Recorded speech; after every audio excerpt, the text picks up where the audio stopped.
എല്ലാവർക്കും നമസ്കാരം. എന്റർടൈൻമെന്റ് കിഴിയിലേക്ക് എല്ലാവർക്കും സ്വാഗതം. കിഴി റിയാക്ഷനാണ്. ഗുരുവായൂർ അമ്പല നടയിൽ സിനിമയുടെ റിവ്യൂ മച്ചാൻ പറഞ്ഞിട്ടുണ്ടായിരുന്നു. എൻ്റെ റിവ്യൂ മനഃപൂർവ്വം ഒഴിവാക്കിയതായിരുന്നു. കാരണം 2 റിവ്യൂ നെഗറ്റീവ് വേണ്ടാന്ന് കരുതിയിട്ട്. ഫസ്റ്റ് ഹാഫ് വരെ എന്തൊരു ത്രില്ലിലിരുന്ന സിനിമയാണ്, പിന്നീട് കൊണ്ടുപോയിട്ട് കൊളാക്കിയേക്കുന്നുള്ളത് വല്ലാത്തൊരവസ്ഥ തന്നെയായിരുന്നു. ഫസ്റ്റ് ഹാഫ് അവറേജ്, പക്ഷെ എനിക്ക് ഭയങ്കരമായിട്ട് ഇഷ്ടപ്പെട്ടായിരുന്നു ഫസ്റ്റ് ഹാഫ്. ഞാനത് ഇറങ്ങിയപ്പോൾ നിന്നോട് പറയുകയും ചെയ്താ നല്ല അടിപൊളിയായിട്ടുണ്ടെന്ന്. സെക്കൻഡ് ഹാഫിന്റെ അമ്മോന്നെ ദൂരം. അതല്ല, ഈ സിനിമക്ക് ഒരു ഐഡന്റിറ്റി ഉണ്ടോ എന്ന് ചോദിക്കേണ്ട ഒരു അവസ്ഥ ഉണ്ട് കേട്ടോ. അതായത് നമുക്ക് ഒരു സിനിമ അല്ലെങ്കിൽ നമ്മൾ എന്തെങ്കിലും ഒരു നമ്മുടേതായ സ്വന്തമായിട്ടുള്ള ഒരു ക്രിയേറ്റീവ് ഐറ്റം നമ്മൾ കൊണ്ടുവരുമ്പോൾ അത് നമുക്ക് നമ്മുടേതായ ഒരു ഐഡൻറ്റിറ്റി കൊണ്ടുവരാൻ ശ്രമിക്കും. ഈ സിനിമയ്ക്ക് എന്തെങ്കിലും ഒരു അസ്തിത്വം ഉണ്ടോ? ഇല്ല. പല സിനിമകളുടെയും പല സംഭവങ്ങൾ എടുത്തിട്ട്, എന്നാൽ ഏതെങ്കിലും ഒരു സമയത്ത് ഏതെങ്കിലും ഒരു റെഫറൻസ് പോലെ അല്ല, ഈ സിനിമ മൊത്തത്തിൽ അങ്ങനെയാണ്. ക്ലൈമാക്സിലൊക്കെ ടോട്ടലി വേറെ സിനിമകളുടെ മിക്സിങ്. അതായത് സ്പൂഫാണ് എന്ന് പറഞ്ഞിട്ട് കാര്യമില്ല. ഈ സ്പൂഫ് എന്ന് പറഞ്ഞാൽ അങ്ങനെ തള്ളാൻ പറ്റുന്ന അങ്ങനെ സംഭവിക്കുന്ന കാര്യങ്ങളല്ല. കാരണം അത്രത്തോളം വളരെ മോശപ്പെട്ടൊരു പരിപാടിയാണത്. അതാണ് പറഞ്ഞത്, സ്വന്തമായിട്ടൊരു ഐഡന്റിറ്റി ഇല്ല. അതന്നെ സത്യമായിട്ടും അതാണ് പറഞ്ഞത്. ഹാഫ് ടൈം വരെ ആ സിനിമ എന്തായിട്ടാണോ കൊണ്ടുപോയത് അതങ്ങോട്ട് സെക്കൻഡ് ഹാഫ് കഴിഞ്ഞപ്പോൾ അതെല്ലാം അങ്ങോട്ട് ഒഴിവാക്കിയിട്ട് പിന്നെ വേറെ എല്ലാ സിനിമകളും കുറച്ചിവിടെ കുറച്ചപ്പുറത്ത് കുറച്ചിപ്പുറത്ത് എല്ലാം കൂടി മിക്സിങ്. അത് വല്ലാത്തൊരവസ്ഥ തന്നെയായിരുന്നു. എന്നിട്ടോ കൈവിട്ട കളി. പ്രിയദർശനൊക്കെ കിട്ടിയ ഒന്ന് കൈ തൊട്ട് അല്ല കാല് തൊട്ട് വണങ്ങണമെന്നില്ല. കാരണം എന്താണെന്നറിയോ, ആളൊക്കെ ഈ ലാസ്റ്റിലേക്ക് ഇതുപോലെ ഒരുപാട് കഥാപാത്രങ്ങൾ ഇങ്ങനെ കൊണ്ടുവന്നിട്ട് ഒരുമിച്ചാണ് കൂട്ടും. എന്നിട്ടുള്ള കുറച്ച് ജഗപുക പരിപാടികളുണ്ട്. അതിന്റെ ഒരു കഴിവ് അതിന് ഭീകര കഴിവ് വേണം. അല്ലാതെ ഇത് അവിടെ ഇവിടെയും തൊട്ട് തീണ്ടി തോണ്ടി, അതുമല്ല തീണ്ടിയും തോണ്ടിയും എന്താണെങ്കിലും വാരി അവിടുന്ന് ഇവിടുന്നൊക്കെ വാരി അല്ല അങ്ങേരൊന്നും ചെയ്തു വെച്ചിട്ടുള്ളൂ. അങ്ങനെയൊക്കെ ചെയ്തു വെക്കുന്നതിനകത്ത് തന്നെ ഹ്യൂമർ എന്നൊക്കെ പറഞ്ഞാൽ അഭിനയിക്കുന്നവർ തന്നെ സ്വന്തം ഉണ്ടാക്കുന്ന സാധനങ്ങളാ. കുറെ ആളവിടെ അങ്ങനെ ചെയ്യണം എന്ന് പറഞ്ഞിട്ടാണ് പോവുണ്ടായിരുന്നുള്ളൂ. ഇതെന്താണ്, ഇത് അതിന് വേണ്ടിയിട്ട് കുറച്ചുപേരെ ഇത് ഡയലോഗും കാര്യങ്ങളും ഒക്കെ എല്ലാം അപ്പുറത്തുനിന്ന് ഇങ്ങനെ തോണ്ടിയിട്ടും വാരിയിട്ടും കൂട്ടി ഇങ്ങോട്ടിട്ട് ലാസ്റ്റ് ബും എന്നൊക്കെ കത്തിച്ചു. സത്യം. എന്നിട്ട് ആ സിനിമക്ക് വമ്പൻ കോടികളാണ് കയറുന്നത്. അന്ന് റിവ്യൂ ഇട്ടപ്പോൾ കൂടെ കിട്ടലായിരുന്നു. ഒരു വിഷമം എന്താണെന്നറിയോ, ഇതിന് മറിച്ചൊരു അഭിപ്രായം വരുമ്പോൾ ആരും വന്നിട്ട് ശരിയാട്ടോ നിങ്ങൾ പറഞ്ഞത് എന്ന് പറഞ്ഞ് ആരും വരുന്നില്ല എന്നുള്ളൊരു പ്രശ്നമുള്ളൂ. അതൊരു സത്യം. അന്ന് റിവ്യൂ ഇടുന്ന സമയത്ത് അത് ഏറ്റുവാങ്ങിയത് എൻ്റെ അമ്മയെ ഞാനായിരുന്നു. പക്ഷെ അപ്പോഴും നമുക്ക് ഉള്ളിലൊരു സംഭവം ഉണ്ട്. എന്താ പറയുക, ഇത് OTT വരും, വന്നു കഴിഞ്ഞിട്ട് ആളുകളിലേക്ക് കൂടുതലെത്തുന്ന OTT വരുമ്പോഴാണ്. അപ്പൊ കാണുമ്പോൾ അവർ മനസ്സിലാവും ഈ സിനിമ എന്താണെന്നുള്ളത്. അതാണ് പിന്നെ നമ്മുടെ ഉള്ളിലുള്ള ആളുകളൊരു ആശ്വാസം. എന്തായാലും നമ്മൾ പറഞ്ഞു വന്നത് ഒരു വലിയ കാര്യമാണ്. അതായത് ഈ സിനിമയുടെ കുറേ സംഭവങ്ങൾ റിയൽ ബേസ്ഡ് സംഭവങ്ങളുമായിട്ട് ബന്ധമുണ്ട്. അങ്ങനെയുള്ള ഒരുപാട് കാര്യങ്ങൾ, പിന്നെ അതുപോലെ പല സിനിമകളുമായിട്ടും ബന്ധമുണ്ട്, റെഫറൻസുകളും കാര്യങ്ങളും ഒക്കെ, പിന്നെ ഈച്ച കോപ്പിയും കാര്യങ്ങളും ഒക്കെ ഉണ്ട്. എന്തായാലും അതിൻ്റെയൊക്കെ ഒരു സ്പെഷ്യൽ വീഡിയോ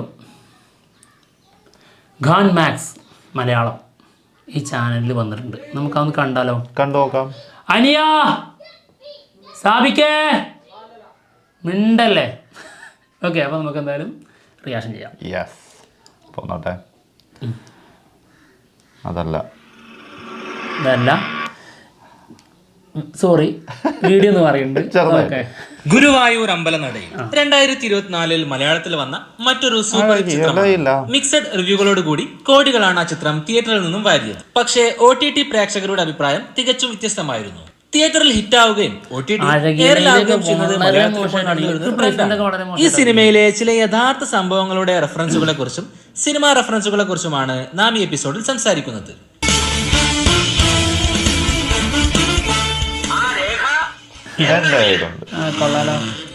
സിനിമ ആരംഭിക്കുമ്പോൾ തന്നെ ഒരു ബൈക്ക് ആക്സിഡന്റ് കാണിക്കുന്നുണ്ട്.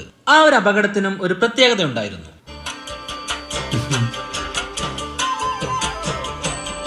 ഒരു ട്രാൻസ്ഫോമറിന്റെ വേലിക്കകത്തേക്ക് ബൈക്ക് തെറിച്ചു വീണ് കിടക്കുന്നതായി കാണാം. കേരളത്തിൽ യഥാർത്ഥത്തിൽ നടന്ന ഒരു സംഭവമായിരുന്നു അത്. ആ ഒരു സംഭവത്തെയാണ് സിനിമയിലും കാണിക്കുന്നത്. ട്രാൻസ്ഫോമറിലേക്ക് ഇടി കയറിയ കേസിൽ ബൈക്കുകൾ ഓടിച്ച 3 പേരുടെ ലൈസൻസ് സസ്പെൻഡ് ചെയ്തു. കട്ടപ്പനയിൽ നടന്ന ഈ ഒരു അപകടത്തിന്റെ ദൃശ്യങ്ങളും ട്രാൻസ്ഫോമറിനകത്തുള്ള ബൈക്കുമെല്ലാം തന്നെ വളരെ വൈറലായിരുന്നു. ആ ഒരു സംഭവത്തെയാണ് സിനിമയിലും സൂചിപ്പിക്കുന്നത്. പൃഥ്വിരാജ് അവതരിപ്പിച്ച ആനന്ദേട്ടൻ എന്ന കഥാപാത്രം നാട്ടിലേക്ക് വരുമ്പോൾ റെയിൽവേ സ്റ്റേഷനിൽ നിന്നുള്ള ഒരു രംഗമുണ്ട്. ആ സമയത്ത് ജഗദീഷിന്റെ കഥാപാത്രം ചില കാര്യങ്ങൾ പറയുന്നുണ്ട്. ഇവന് വല്ല ഫ്ലൈറ്റിലും വന്ന പോരായിരുന്നു. കേരളത്തിൽ നിന്നുള്ള ഒരു രാഷ്ട്രീയ പ്രവർത്തകന് ഫ്ലൈറ്റിൽ അടിയുണ്ടാക്കിയതിനെ തുടർന്ന് ഇൻഡിഗോ വിമാന കമ്പനി വിലക്ക് ഏർപ്പെടുത്തി. EP ജയരാജന് ഇൻഡിഗോ 3 ആഴ്ചത്തെ വിമാനയാത്രാ വിലക്ക് ഏർപ്പെടുത്തി. ഫ്ലൈറ്റിനകത്ത് പിണറായി വിജയനെതിരെ പ്രതിഷേധിച്ച കോൺഗ്രസ് പ്രവർത്തകരെ അടിച്ചു താഴിടുന്ന EP ജയരാജന്റെ ദൃശ്യവും വൈറലായിരുന്നു. പിന്നീട് വിമാനത്തിൽ പോകാൻ കഴിയാത്ത അദ്ദേഹം ട്രെയിനിൽ യാത്ര ചെയ്തതും ഒരു വാർത്തയായി മാറിയിരുന്നു. ഇൻഡിഗോ വിമാനത്തിൽ യാത്ര പോകേണ്ടതായിരുന്നു EP ജയരാജൻ. ഈ വിലക്ക് വന്നതോടെ അദ്ദേഹം ആ ടിക്കറ്റ് റദ്ദാക്കി ട്രെയിനിൽ ഇപ്പോൾ കണ്ണൂരിലേക്ക് പോയിക്കൊണ്ടിരിക്കുകയാണ്. മറ്റൊരു ഡയലോഗിലൂടെ ഈ സംഭവങ്ങളെല്ലാം തന്നെയാണ് സിനിമയിലും സൂചിപ്പിക്കുന്നത്. സിനിമയിൽ ബേസിൽ ചെയ്ത വിനു എന്ന കഥാപാത്രത്തിന്റെ അമ്മ ഒരു പത്രം വായിക്കുന്ന രംഗമുണ്ട്. പപ്പടം കിട്ടാത്തതിന്റെ പേരിൽ പന്തലില് കൂട്ട തല്ലുണ്ടായെന്ന് കല്യാണച്ചെക്കിന് അളിയന്റേത് പൊതിര തല്ലിട്ടിയത്ര. ആ ഒരു വാർത്തയും കേരളത്തിൽ യഥാർത്ഥത്തിൽ സംഭവിച്ച ഒരു കാര്യമാണ്. ഹരിപ്പാട് മുട്ടത്ത് കല്യാണ സദ്യക്കിടെ കൂട്ടയടി, ഓഡിറ്റോറിയത്തിലെ കസേരകൾ തല്ലിപ്പൊട്ടിച്ചു. രണ്ടാമത് പപ്പടം ചോദിച്ചത് ചൊല്ലിയായിരുന്നു ഈ തർക്കമുണ്ടായത് എന്നാണ് പോലീസ് പറയുന്നത്. ആ ഒരു പപ്പട കേസിനെ കുറിച്ചായിരുന്നു സിനിമയിലും സൂചിപ്പിച്ചത്. സിനിമയിൽ സിജു സണ്ണി ചെയ്ത കഥാപാത്രമായിരുന്നു ഷംസുദ്ദീൻ. വളരെ സീരിയസ് ആയി ബേസിൽ ഫോണിൽ സംസാരിക്കുമ്പോൾ അതിന് പിന്നിൽ നിന്നുകൊണ്ട് ഷംസുദ്ദീൻ ഒരു സംശയം ചോദിക്കുന്നുണ്ട്. ആനന്ദേട്ടൻ രണ്ടും കൽപ്പിച്ചു. നീ ടെൻഷൻ അടിക്കാതെ. സോഷ്യൽ മീഡിയയിൽ ഒരുപാട് ട്രോളുകൾ വാങ്ങിയ സംഭവമായിരുന്നു ഇത്തരം ക്രീമുകൾ. ഇത്തരം ക്രീമുകൾ ഉപയോഗിച്ചാൽ കിഡ്നി അടിച്ചു പോകുമെന്നും പരലോകത്തേക്ക് പറക്കാമെന്നുള്ള വാർത്തകൾ വന്നപ്പോഴും ഈ വീഡിയോകൾ വൈറലായിരുന്നു. സിനിമയിൽ യോഗി ബാബു അവതരിപ്പിച്ച കഥാപാത്രമായിരുന്നു ശരവണൻ. ശരവണന്റെ ഇൻട്രോയിലും ഷംസുദ്ദീന്റെ ഒരു ഡയലോഗ് ഉണ്ട്. തമിഴ് നടൻ വിജയുടെ റെഫറൻസ് ആയിരുന്നു അത്. ഈ അടുത്ത കാലത്തെല്ലാം അദ്ദേഹം നടത്തുന്ന എല്ലാ പ്രസംഗങ്ങളും ആരംഭിക്കുന്നത് ആ ഒരു വാക്കിലായിരുന്നു. അതിനെയാണ് സിനിമയിലും സൂചിപ്പിക്കുന്നത്. ഈ സിനിമയിൽ മലയാളത്തിൽ സൂപ്പർ ഹിറ്റ് ആയ പല സിനിമയിലെ ഡയലോഗുകളും അവയുടെ റെഫറൻസുകളെ കുറിച്ചുമെല്ലാം പറയുന്നുണ്ട്. അതിൽ പ്രധാനപ്പെട്ട ഒന്നായിരുന്നു 2013 ജിത്തു ജോസഫ് സംവിധാനം ചെയ്ത മോഹൻലാൽ ചിത്രമായ ദൃശ്യം. ദൃശ്യത്തിലെ ഡയലോഗുകൾ സിനിമയിൽ പലയിടത്തായി ഉപയോഗിക്കുന്നുണ്ട്. നിങ്ങൾ ഒരു വലിയ മനുഷ്യനാണ്. പൃഥ്വിരാജും ബേസിലും തമ്മിലുള്ള ഫോൺ രംഗത്തിൽ ദൃശ്യത്തിലെ ക്ലൈമാക്സിലെ മുഴുവൻ ഡയലോഗുകളും ഉപയോഗിച്ചിട്ടുണ്ട്. ഞാൻ വെറും ഒരു സാധാരണക്കാരൻ. ആ സ്വകാര്യതയിലേക്ക് ക്ഷണിക്കപ്പെടാത്തൊരതിഥി വന്നു. സിനിമയുടെ മറ്റൊരു ഭാഗത്തും പൃഥ്വിരാജിന്റെ കഥാപാത്രം ദൃശ്യത്തിൽ ഒരു ഡയലോഗ് പറയുന്നുണ്ട്. ആ രഹസ്യം ഇനി ഈ ഭൂമിയിൽ മറ്റൊരാൾ അറിയില്ല. അതെന്നോടൊപ്പം ഈ മണ്ണിൽ അലിഞ്ഞില്ലാതാകട്ടെ. ആ രഹസ്യം ഈ ഭൂമിയിൽ രണ്ടാമതൊരാൾ അറിയില്ല. അതെന്നോടൊപ്പം മണ്ണിൽ അലിഞ്ഞില്ലാതാകും. 2020 സിദ്ദിഖ് എഴുതി സംവിധാനം ചെയ്ത മോഹൻലാൽ ചിത്രമായിരുന്നു ബിഗ് ബ്രദർ. ഇരുട്ടത്ത് കണ്ണ് കാണുന്ന ഒരു അമാനുഷിക കഥാപാത്രത്തെയാണ് മോഹൻലാൽ ആ സിനിമയിൽ അവതരിപ്പിച്ചത്. സോഷ്യൽ മീഡിയയിൽ ഒരുപാട് ട്രോളുകൾ ആ സിനിമ ഏറ്റുവാങ്ങിയിരുന്നു. അതിൽപ്പെട്ട ഒരു രംഗമായിരുന്നു ഇത്. എന്റെ ഏട്ടൻ എന്തൊരു സുന്ദരൻ. എങ്ങനെ തോന്നിയവർക്ക് ഇത്രയും കാലം ഏട്ടനെ പിടിച്ചു. ഈ ഒരു സിനിമാ രംഗത്തെ സൂചിപ്പിക്കും വിധമായിരുന്നു ഗുരുവായൂർ അമ്പലനടയിൽ സിനിമയിലെ ഈ ഒരു രംഗം. എന്റെ ആനന്ദേട്ടൻ എന്തൊരു സുന്ദരൻ.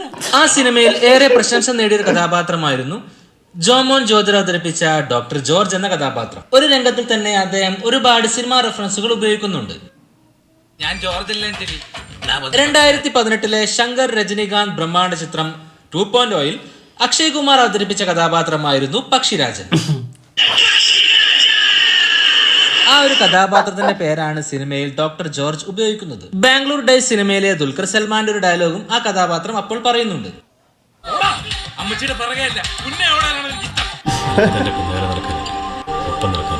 2015 മിഥുൻ മാനുവൽ തോമസ് ചിത്രമാണ് ആട്. ആ സിനിമയിൽ ഷാജി ഏട്ടനും അറക്കൽ അബുവും തമ്മിലുള്ള ഒരു രംഗമുണ്ട്. സോറി, അതൊന്നും ഇവിടെ പറ്റില്ല. ഷാജി ഏട്ടാ,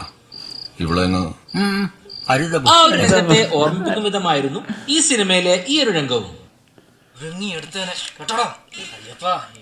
സിനിമയിൽ ഒരിടത്ത് പൃഥ്വിരാജ് തന്നെ തന്റെ സിനിമയായ ആടുജീവിതത്തെ കുറിച്ച് സൂചിപ്പിക്കുന്നുണ്ട്. ഗൾഫിലെത്തുമ്പോൾ അറബികൾ പിടിച്ചുകൊണ്ടുപോകുന്ന ഒരു സംഭവത്തെ കുറിച്ചാണ് പൃഥ്വിരാജും പറയുന്നത്. ഇവനെയൊക്കെ പിടിച്ചുകൊണ്ടുവരാൻ അറിയില്ല. ഈ ഒരു ഡയലോഗ് ആയിരുന്നു ആടുജീവിതത്തെ കുറിച്ച് പറയാൻ വേണ്ടി പൃഥ്വിരാജ് ഉപയോഗിച്ചത്. സിനിമയിലൊരിടത്ത് ബോളിവുഡിന്റെ കിങ് ഖാൻ ഷാറുഖ് ഖാന്റെ ഒരു റെഫറൻസ് ഉണ്ട്. ബേസിൽ ചെയ്ത കഥാപാത്രം ഷാറുഖ് ഖാന്റെ ഒരു ഐക്കോണിക് പോസ് കാണിക്കുന്നുണ്ട്. നിവിൻ പോളി ചിത്രം പ്രേമം സിനിമയുടെ റെഫറൻസ് ഈ സിനിമയിലുമുണ്ട്. സിനിമയുടെ പേര് തന്നെ പറയുകയാണ് ചെയ്യുന്നത്. പ്രേമം അതൊരു സിനിമാ പേരല്ലേ? നന്ദനം സിനിമയുടെ വേൾഡിൽ തന്നെയാണ് ഈ സിനിമയും സംഭവിക്കുന്നത്. ആ സിനിമയിൽ അരവിന്ദ് ആകാശ് അവതരിപ്പിച്ച ഉണ്ണികൃഷ്ണൻ കഥാപാത്രം തന്നെയാണ് ഈ സിനിമയിലും ഉള്ളത്. ഏറ്റവും ഭീകരം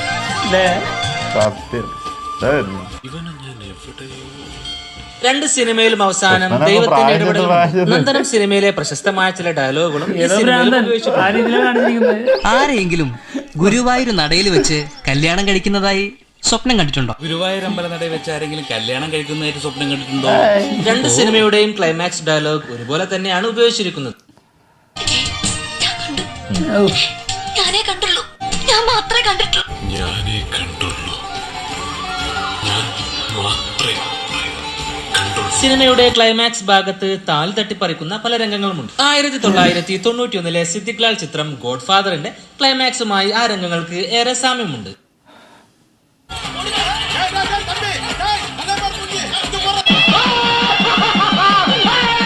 1992 ജഗദീഷ്, രേഖ എന്നിവർ കേന്ദ്ര കഥാപാത്രങ്ങൾ അവതരിപ്പിച്ച് പുറത്തിറങ്ങിയ ചിത്രമാണ് ഗൃഹപ്രവേശം. ഗുരുവായൂർ അമ്പല നടയിൽ നടക്കുന്ന ഒരു കല്യാണവും ആളുമാറിപ്പോകുന്നതുമെല്ലാമാണ് ആ സിനിമയുടെ കഥ. അതിന്റെ ഒരു റെഫറൻസ് ആയിട്ടായിരിക്കാം ഈ സിനിമയിലും അതേ ജോഡികളെ തന്നെ ഭാര്യ ഭർത്താക്കന്മാരായി കൊണ്ടുവന്നത്. ബേസിൽ സംവിധാനം ചെയ്ത ചിത്രമാണ് മിന്നൽ മുരളി. പൃഥ്വിരാജ് സംവിധാനം ചെയ്ത ചിത്രമാണ് ലൂസിഫർ. ഈ രണ്ട് സിനിമകളെ കുറിച്ചും ഒറ്റ ഡയലോഗിൽ തന്നെ ഈ സിനിമയിൽ പ്രതിപാദിക്കുന്നുണ്ട്. മിന്നൽ മുരളിയും ലൂസിഫറും പോലെ ഈ സിനിമയിൽ സംവിധായകൻ മലയാളത്തിലെയും മറ്റു ഭാഷകളിലെയും ഒരുപാട് പഴയ ഗാനങ്ങൾ ഉപയോഗിച്ചിട്ടുണ്ട്. 1996 ഉള്ളത്തെ അളിത്ത എന്ന സിനിമയ്ക്ക് വേണ്ടി സിർപ്പി 5 മിനിറ്റുകൾ ഉണ്ടാക്കിയ ഒരു ഗാനമായിരുന്നു അഴകിയ ലൈല. ഈ സിനിമയുടെ ഒരു തീം പോലെ പലയിടങ്ങളിലും ആ ഗാനം ഉപയോഗിച്ചിട്ടുണ്ട്. രംഭ, കാർത്തിക് എന്നിവരായിരുന്നു ആ ഗാനരംഗത്തിൽ അഭിനയിച്ചത്. രംഭ ഇതേ ഗാനം തന്നെ കൊച്ചി രാജാവ് എന്ന സിനിമയിലും റീക്രിയേറ്റ് ചെയ്തിരുന്നു.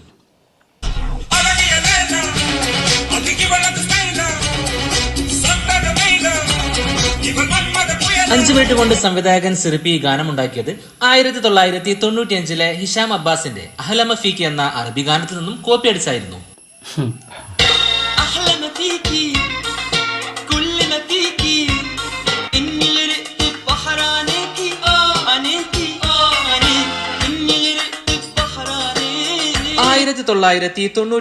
പി പത്മരാജൻ ചിത്രമാണ് ഞാൻ ഗന്ധർവൻ. ആ സിനിമയിലെ പ്രശസ്തമായൊരു ഗാനത്തിന്റെ റെഫറൻസ് ഈ സിനിമയിലും.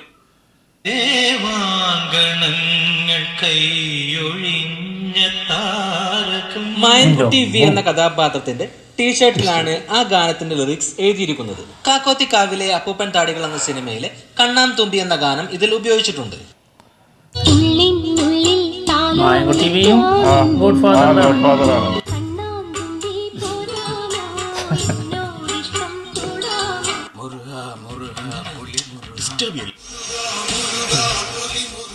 ലാൻഡ് ലൈൻ ഫോൺ ആയിരിക്കും. My phone number is 2255. ഇത് മമ്മൂക്കയുടെ വണ്ടി നമ്പർ അല്ലേ? അറിയാലോ, ഗുരുവായൂർ വെച്ചാണ് എന്റെ പെങ്ങളുടെ കല്യാണം. സിനിമയിലെ ഈ രംഗത്തിൽ സോഷ്യൽ മീഡിയയിൽ വൈറലായ ഒരു രംഗമാണ് പൃഥ്വിരാജ് അവതരിപ്പിക്കുന്നത്. മലയാളികളെ അഭിനയ മുഹൂർത്തങ്ങൾ കൊണ്ട് ഞെട്ടിച്ച ഒരു ത്രില്ലർ ഷോർട്ട് ഫിലിം ആയിരുന്നു കായൽ. ആ ഷോർട്ട് ഫിലിമിലെ ഒരു ക്യാമിയോ അപ്പിയറൻസ് ആയിരുന്നു ഈ രംഗം. എന്റെ മോളെ പിറന്നാൾ വിളിക്കാൻ വന്നത് എല്ലാവരും വരണം. സിനിമയിൽ മറ്റൊരു കഥാപാത്രം തന്റെ പേര് പറയുന്ന ഒരു രംഗമുണ്ട്. മായൻകുട്ടി വി എന്ന പേര് കേൾക്കുമ്പോൾ തന്നെ നമുക്കറിയാം മലയാള സിനിമയിലെ പ്രശസ്തമായ ഒരു ഡയലോഗാണിത്. മായാവി സിനിമയിൽ സലിം കുമാർ അവതരിപ്പിച്ച കണ്ണൻ സറങ് എന്ന കഥാപാത്രത്തിന്റെ ഡയലോഗ്. മായൻകുട്ടി വി എന്നാണ് അവന്റെ ശരിയായ പേര്. അത് ചുരുക്കി മായാവി എന്ന് വിളിച്ചത് ഞാൻ. ഈ സിനിമയിലെ മറ്റു റെഫറൻസുകൾ എന്തൊക്കെയാണെന്ന് നിങ്ങൾക്കറിയാമെങ്കിൽ അവ കമന്റ് ചെയ്യുമല്ലോ. ചാനൽ സബ്സ്ക്രൈബ് ചെയ്യാതെയാണ് നിങ്ങൾ വീഡിയോ ഇതുവരെ കണ്ടതെങ്കിൽ ചാനൽ സബ്സ്ക്രൈബ് ചെയ്യുന്ന കാര്യം പരിഗണിക്കുമല്ലോ. മറ്റൊരു രസകരമായ വീഡിയോയുമായി വീണ്ടും വരാം. പീസ്. എന്താലേ ഇതിപ്പോ ചുരുക്കി പറഞ്ഞ സ്വന്തമായിട്ടൊന്നുമില്ല. സ്ക്രിപ്റ്റ് എഴുതാൻ വലിയ ബുദ്ധിമുട്ടൊന്നും വന്നിട്ടില്ല. സിമ്പിൾ ആയിരുന്നു. എല്ലാ സിനിമകളും ഇതും കൂടി മിക്സ് ചെയ്തെടുത്താൽ മതിയല്ലോ. ശരിക്കും അങ്ങനെ ചെയ്യരുതല്ലേ? എന്തുവാ അത് ഇപ്പൊ എത്ര സിനിമ നമ്മളിപ്പോ ഇതിനകത്ത് ഇയാൾ കാണിച്ചു തന്നു. 10 ഇവര് 15 ഇപ്പൊ കണ്ടില്ലേ? അതെ, അത് വീഡിയോയിൽ മാത്രം.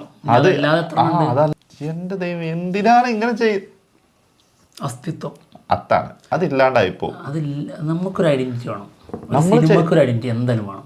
അതിപ്പോൾ നമ്മൾ യൂസ് ചെയ്യുന്ന, അതായത് എഴുതി കാണിക്കുന്നത് മുതൽ അവസാനം എഴുതി കാണിക്കുന്നത് വരെ, അതിൻ്റെ ഫോണ്ട് യൂസ് ചെയ്യുന്നിടത്ത് പോലും, പോസ്റ്റേഴ്സ് പോലും, എല്ലാത്തിനും അതിൻ്റെതായ ഒരു ഐഡന്റിറ്റി സ്റ്റൈലും വേണം. അതൊന്നുമില്ലാതെ പിന്നെ ചിലതൊക്കെ നമുക്ക് മനസ്സിലാക്കാം, റെഫറൻസ് ചിലതൊക്കെ വരും. പക്ഷെ അതൊക്കെ എന്നും പണ്ട് മുതലേ അതെ, ഇത് കണ്ടിന്യൂസ് ഒരു സിനിമ ഫുള്ളായിട്ട് റെഫറൻസും മറ്റതും മാത്രം ഉള്ളെങ്കിൽ എന്താ അതിന്റെ അവസ്ഥ? കോപ്പി അടിച്ച് എന്നിട്ട് അത് ട്രോള് പോലെ സ്പൂഫ് പോലെ ആക്കുക എന്നുള്ള രീതിയിലാക്കിയിരിക്കുകയാണ്. ഭയങ്കരം തന്നെ. അല്ലാതെ സംഭവം എല്ലാം തന്നെ. എന്തായാലും കാണാത്തവരുണ്ടെങ്കിൽ മിസ്സാവാണ്ട് കാണണം കേട്ടോ. OTT ഉണ്ട്. അപ്പോൾ തന്നെ ഞങ്ങൾ പോവാണ്. മറ്റുള്ള വിശേഷങ്ങളായിട്ട് ഉടനെ വരാം. ബൈ.